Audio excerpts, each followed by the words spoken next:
I'm Matt. Hey, I'm Steve. Hey, I'm John. This is the Sober Friends Podcast. We're here for the sober curious, the new guy, and the old timer. We're here to talk about the stuff anyone looking to live alcohol-free has to face day to day, and how we overcame those struggles. We speak for no 12-step group, but we do try to remain anonymous. You're not alone. This is the Sober Friends Podcast. I like to take advantage of the notes function in my phone. At Joe and Charlie, I'm taking down notes. At meetings, sometimes I'm taking down notes because you never know what you're going to see or hear that's going to hit you. And Steve and I had something that somebody shared at our meeting last night that hit both of us.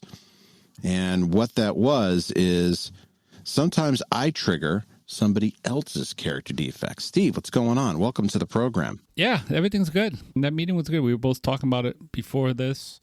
I do think that we both were hit by this comment of our character defects triggering other people. I know it made me pause and go, yeah, that's true. And it still can happen today, right? That's the whole point, right? Oh, yeah. I share about it all the time that my character defects are still something that I need to deal with. And if I'm not in the right place, then those character defects can certainly trigger other people's behavior around me. And then I could easily look at their behavior and go, oh, look at that jerk, and not really acknowledge the fact that I had something to do with how they're behaving. I had to think long and hard about that when I'm feeling like a victim.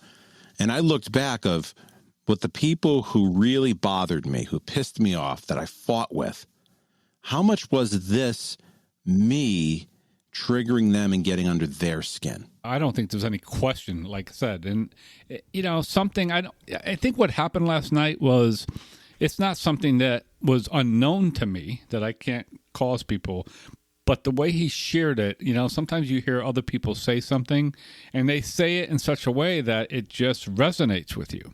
And for me, that's what happened. And a little bit was because I wasn't in a great spot last night. I mean, I had a couple things going on, and I think it made me think, I'm wondering if my behavior is causing some of these things that are going on outwardly or subconsciously, right? I mean, it's like I may not realize, and this is the whole point, the beauty of our program, right? The beauty of our program. And last night, right, in this meeting, is a big book meeting, but when we get through into the chapter of how it works, we sort of break it up into steps. So we did steps 8 and 9, right? And when we talked about doing amends, writing that list and then doing amends. And then we start, next week when we go, we'll talk about 10 and 11. And we'll talk about 10, right? Doing those spot inventories, doing those, taking a review of our day. And the beauty of this program is that we get to do that. If we want to, we have a way that we get to do that. So when somebody says something like that at a meeting, then I could go home and go, hey, do I want to put that suggestion to use and start looking at myself, or, do I want to ignore it? Because when I find that, when I do that, when I put it to use, that my life is it's just so much better. In business, I find that if I want to learn something, I have to teach it. The first time I read 7 Habits of Highly Effective People, the way I really learned that book is I immediately started using it with employees. Right. I would sometimes even bring the book out, but I would use those principles in my daily life and think about, if somebody was neglecting their own self-development, we would start talking about sharpening the saw. I don't have time for my own development. Okay, so you're going to just saw away with a dull saw and make it work harder. Sometimes taking a productivity hit so that you can get ahead is the thing you need to do. And this is the same thing with going to a 12-step meeting. And I realize with you just saying this, I don't do this all the time. That sometimes I'm just taking space, I'm in there, I'm sharing.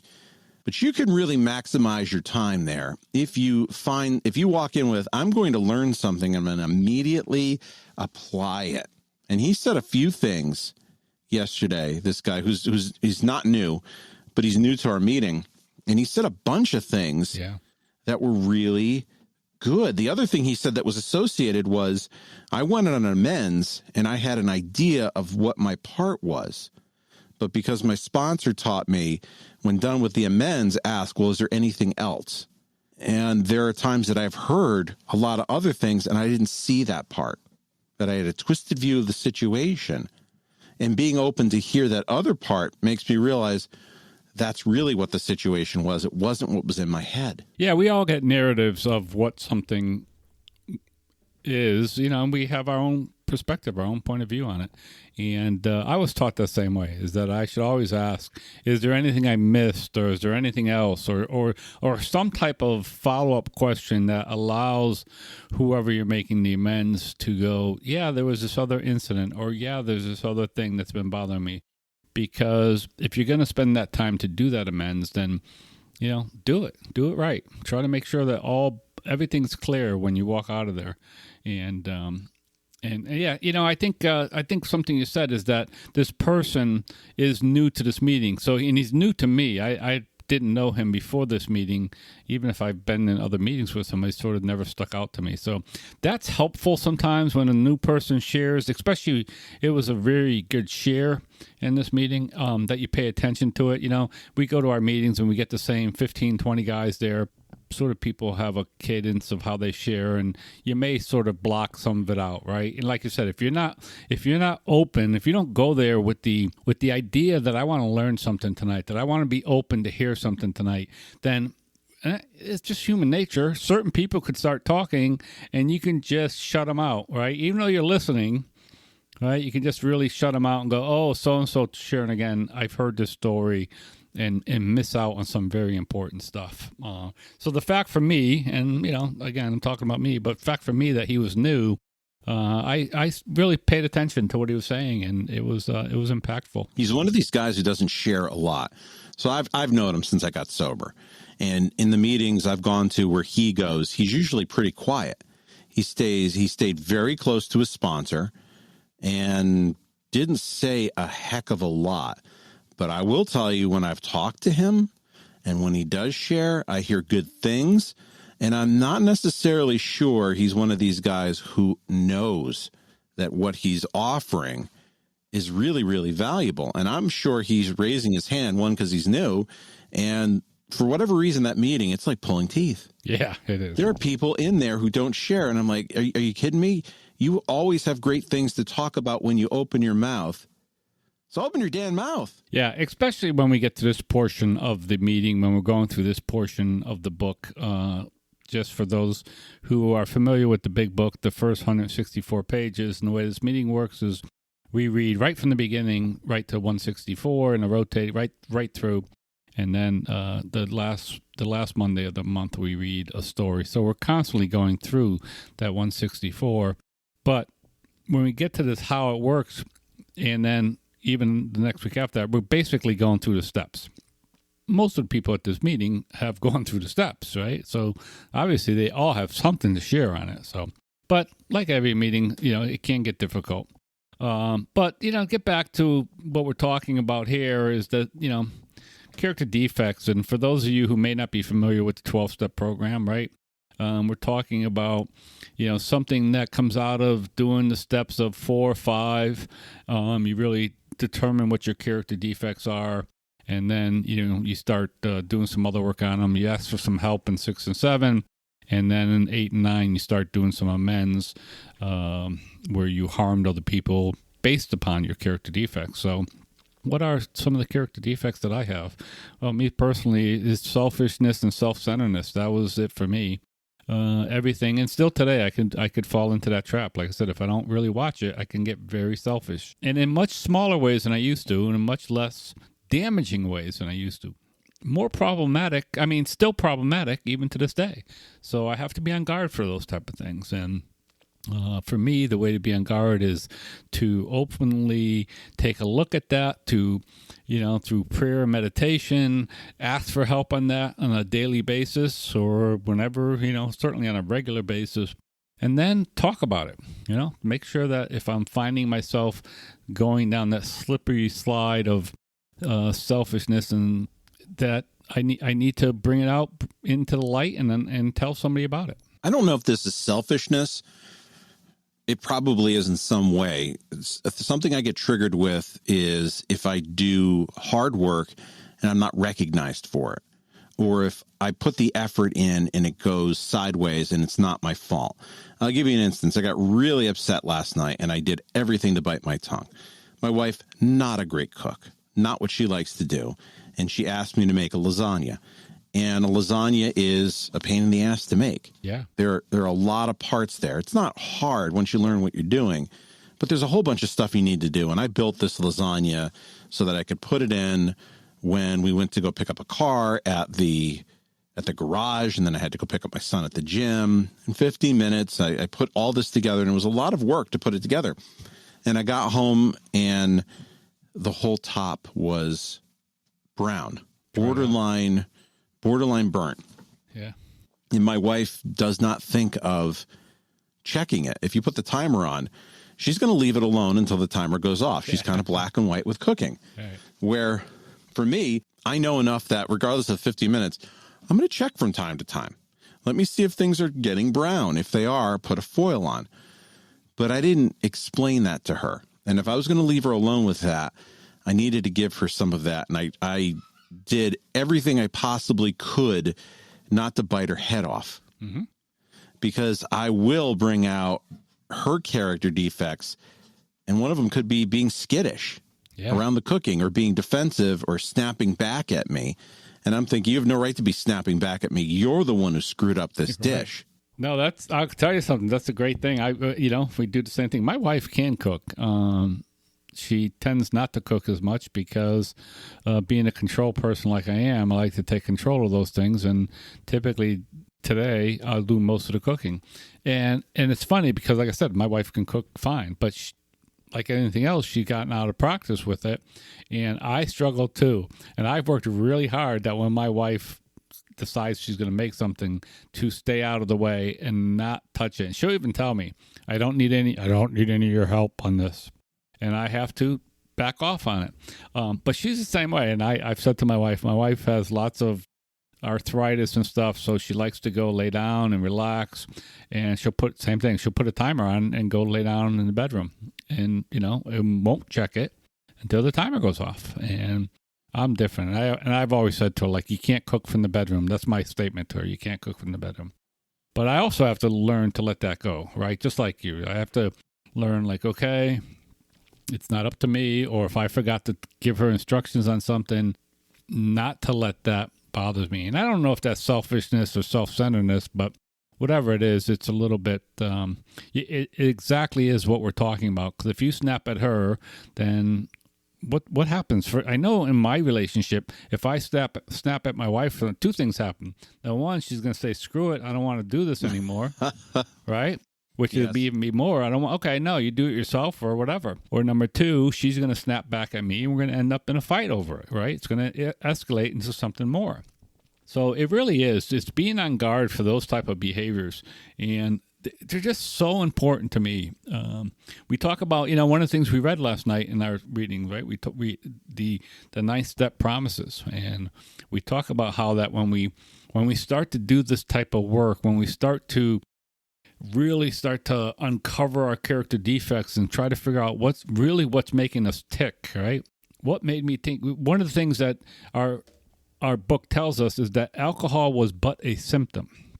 Okay. And I struggled with understanding that, but once I started to do all the work, I realized what it meant. Is like I had a bunch of character defects. I had a lot of fear in my life. I had a lot of selfishness and self-centeredness in my life that caused me to drink to excess, right? And so once I started figuring some of that stuff out and I cleaned up that mess, then it opened me up to see some of the nicer things in life, some of the promises that we're told in our reading that will happen to us. And all of those things have happened to me. My wife and I were driving last week and we were getting ready, we went down to see the grandkids in New Jersey. We had a great weekend with them. And I just said to my wife, I said, we live a blessed life and we don't have a perfect life by any means. No one has a perfect life. Right. We have human issues, right? She has her issues. I have my issues, but we make them work. We're committed to each other and we make them work.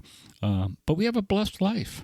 And, when it was cold, we lost power for a while. And I told my wife, I'm like, yeah, it sucks. We lost power for, day before Christmas Eve for about 10 hours during the day. And I'm like, something?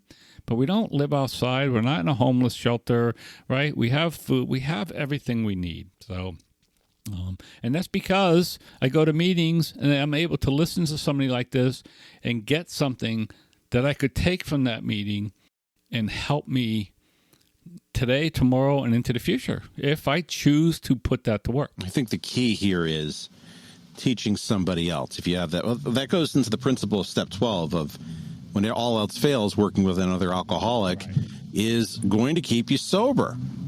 And I had to come home afterwards, even though I didn't snap her head off and apologize. Did it in the moment, 10th step, not because she might be mad at me, but because of what I was feeling on the inside. Right.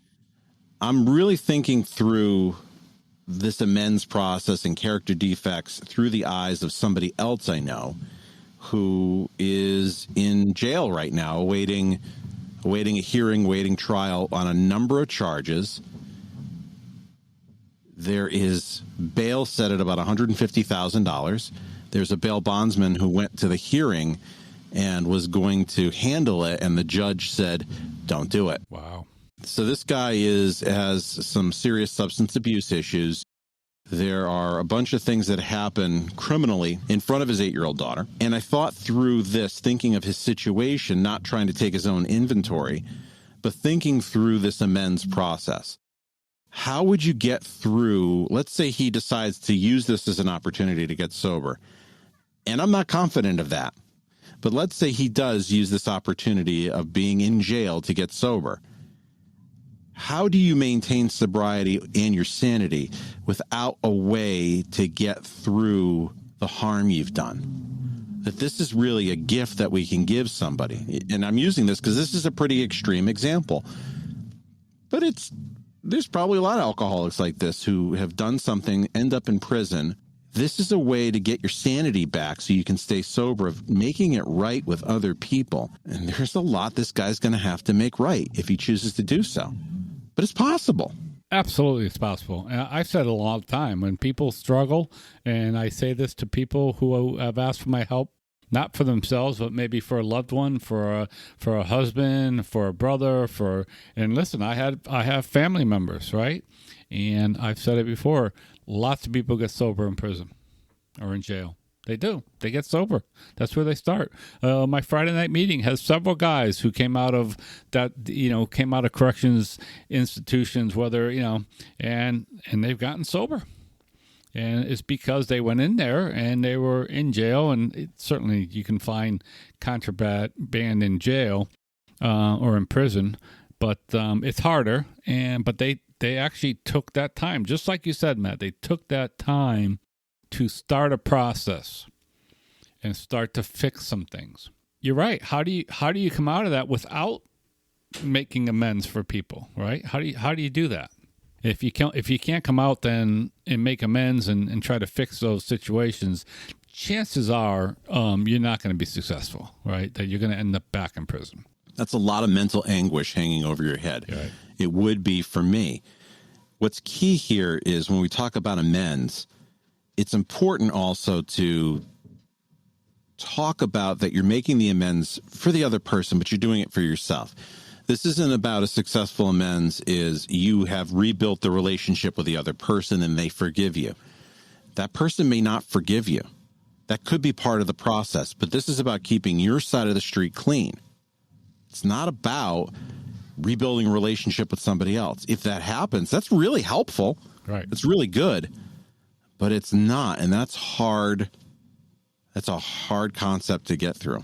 That was the second part of the share, and I think it was the same person who was sharing that who said, I have to be prepared to go in there and have that amends not to go the way I planned on, and which is what you're saying, right? Because we're going in there to make these amends because just like you said about last night, your own personal thing, it wasn't about, although that's important, it wasn't about fixing what you did with your wife. It was about how you felt. Right? And it was about like, wait a minute, I have this uneasy feeling about this. So whether she needed that or not, you needed to clean that up on your own. Now, I've had that happen with my wife. Not recently, because again, things are better. But there's been times where I've tried to make amends to my wife, and she wanted nothing to do with me. It was like, I don't want it. She would tell me, I don't want to hear it right now, right? And she wasn't ready to hear it. I still said it, whatever it was. Hey, I'm sorry about how I behaved. I was being so, whatever it might be. And she would just say, I don't want to hear it. I don't want to talk to you. And I have to be ready. And I can't walk away from there, pissed off. I can't walk away from there, I tried to, screw you.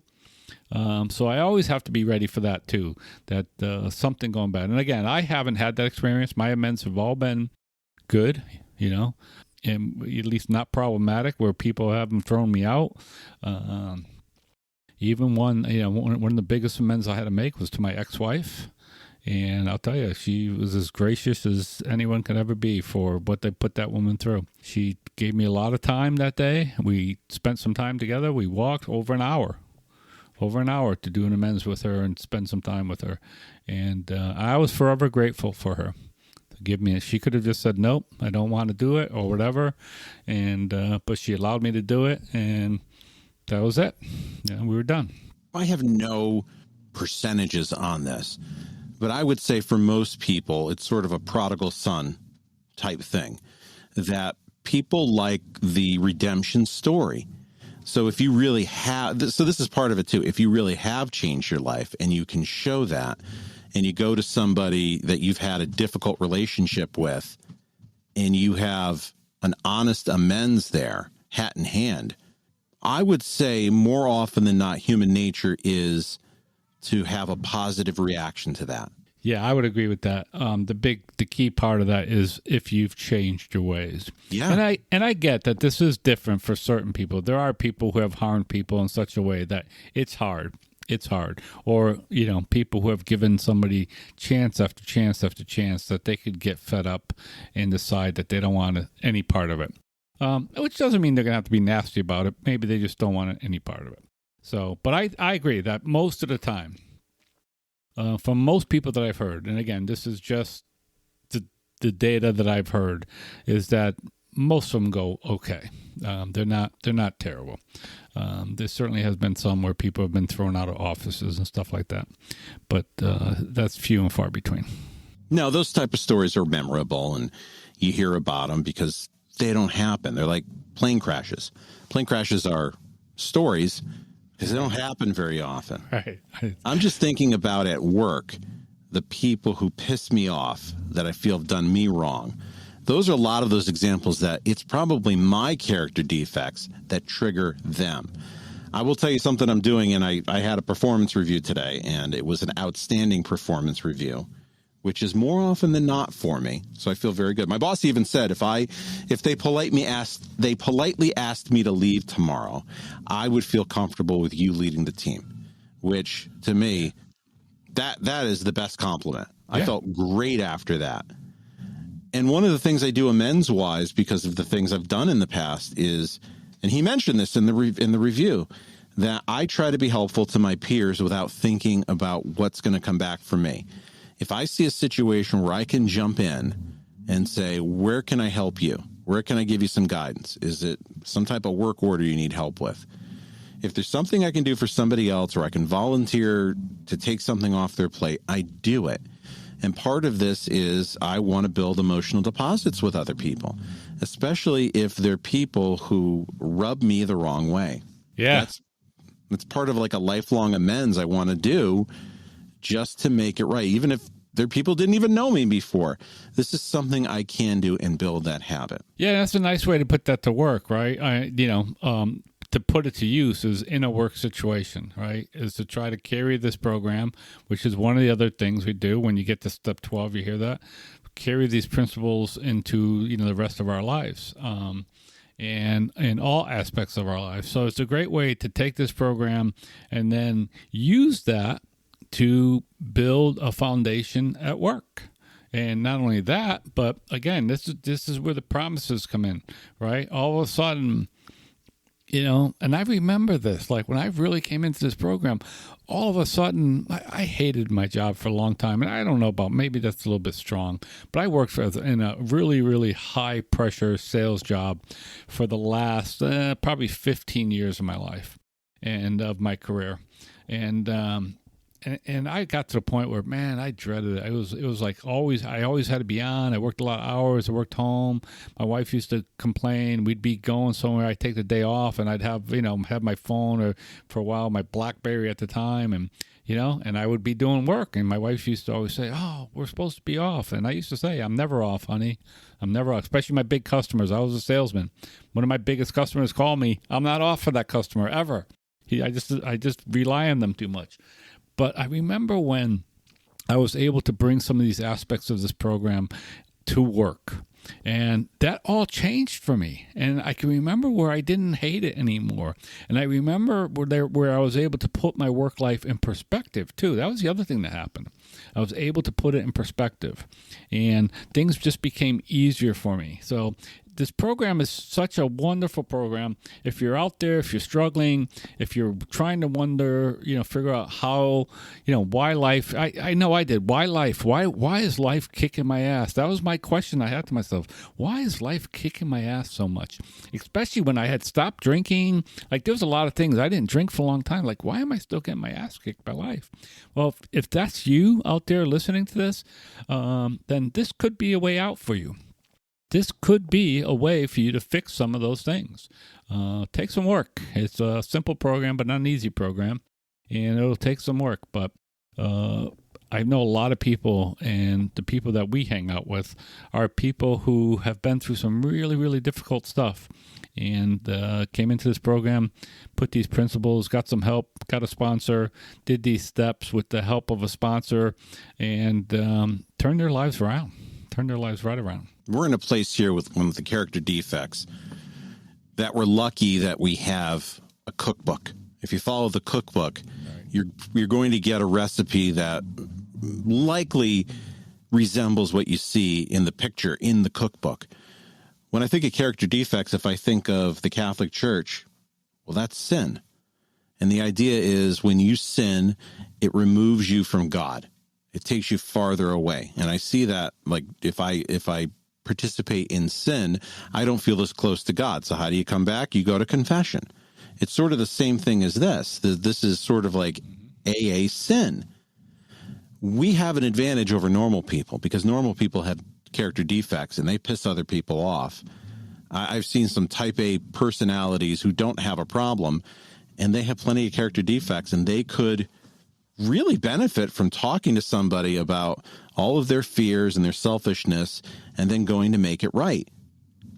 And I see people at work who are really successful, and those people are successful because they're people, that they make a connection regardless of who you are. There was somebody who was a senior vice president who kept getting moved up and up and up and was not a subject matter expert in anything.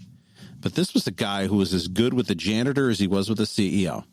And that's why. Yeah, it is one of the things. One of the things I was going to say is that the nice thing about our program is that not only that we have a place to go and talk about these things to another person, we have another person who understand, who's been where we've been, and they understand, or somebody within our group will understand the problem that we're going through.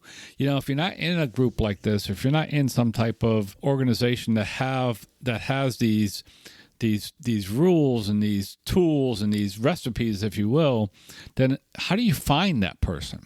That's the point I'm trying to make. Like, how do you find a person that you can go to and tell them, like, hey, think about that. You can walk up to some person that you work with or a friend, and you're having a drink in a bar, and you say, hey, I think I'm being selfish and self-centered. Try having that conversation with somebody.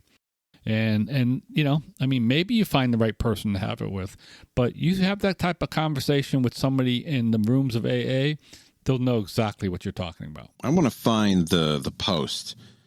I don't know if you know who Scott Galloway is. I do not. All right. So he is on one of the podcasts I like to listen to called Pivot with Kara Swisher. I like this guy. He's not very relatable sometimes when he talks about all the money he has. Like, he talks, anytime I'm around and I can pick up some Apple AirPods, I just do, because I just lose them and I can give them a gift. Like, these are like $200 things. Right. Like, I'm not just picking them up like a keychain. Right. But he mentioned in a post-news post, here it is, 1 in 7 men have no friends. Loneliness is at a problematic level, is a common experience worldwide, and I find that frightening. And I thought about this, and I didn't have a lot of male friends until I dealt with my alcoholism. Now I have those people who I can reach out to if I'm lonely, angry, tired, hungry. I have those people I can reach out for, and that's a blessing for having this disease. And that really hit me. It wasn't a recovery thing, but I'm like, I could tailor that to recovery. Yeah. Yeah, that is a statistic that's out there, especially about males, is that males right now, today in this age, are lacking really close personal relationships, not only with other males, but with the females. One of the things that I'll tell you is that I had some close relationships with some very good friends, high school friends. I met some really good friends, became really close with a bunch of guys in high school. And we're still close today. It's just there's less of us because we're getting old, and some of them are dying. Some of us are dying. But what happened was my alcoholism, all right, then separated me from those people. And then my recovery, again, separated. And then also some of the stuff, I moved away. I went to a trade school, so all these guys were carpenters, which is what I went for. And I ended up going to get an engineering degree. So our lives changed too. So I fell out of touch with these guys. And just like you said, like I became this person that, I'll tell you something, I didn't have a male friend who I could go to with any real problems. Probably a couple guys, maybe, if I really needed to. I'm not sure I was really comfortable having those kind of conversations with too many people. Certainly not like I am today. Like you and I both know. Like, you and I will talk. We'll talk to each other. We make phone calls. When something is bothering me today, I have no problem picking up the phone and talking to a slew of people about it. Like a slew of people. Probably a good dozen people I could feel like I can call them up and have a conversation about almost anything. Man, what a blessing that is today to have that type of network available to us. Regardless of how you're getting sober, even if you're doing something else, and there's lots of options out there now, try and find a way to find your tribe. This is really important. You do not have to have a 12-step group for this. It makes it easier, but however you're doing it, could be a Patreon group through a podcast, whatever it looks like. Having those people when you need it, that you got to make a phone call, is really important. So I have an ask for everybody. I've created a mailing list that you can add your name to on soberfriendspod.com. And each week I'll send you an email telling you about this week's podcast. I'm finding a sober article of the week and just other things that I think that you might like. And it gives us the opportunity to connect in a more intimate way. It gives you the opportunity in the future. I'll have opportunities for you to give us some feedback, and we have some people receiving the email each week. Please go on to soberfriendspod.com and add yourself to the mailing list. I would love for you to give us a 5-star review on Apple Podcasts, a rating on Spotify. Just let us know what you like about the show, because it keeps us going. Steve, thanks for another great show. Hey, Matt, thanks for having me, and have a great night, and we'll talk to you soon. We'll talk to everybody soon. Bye, everybody.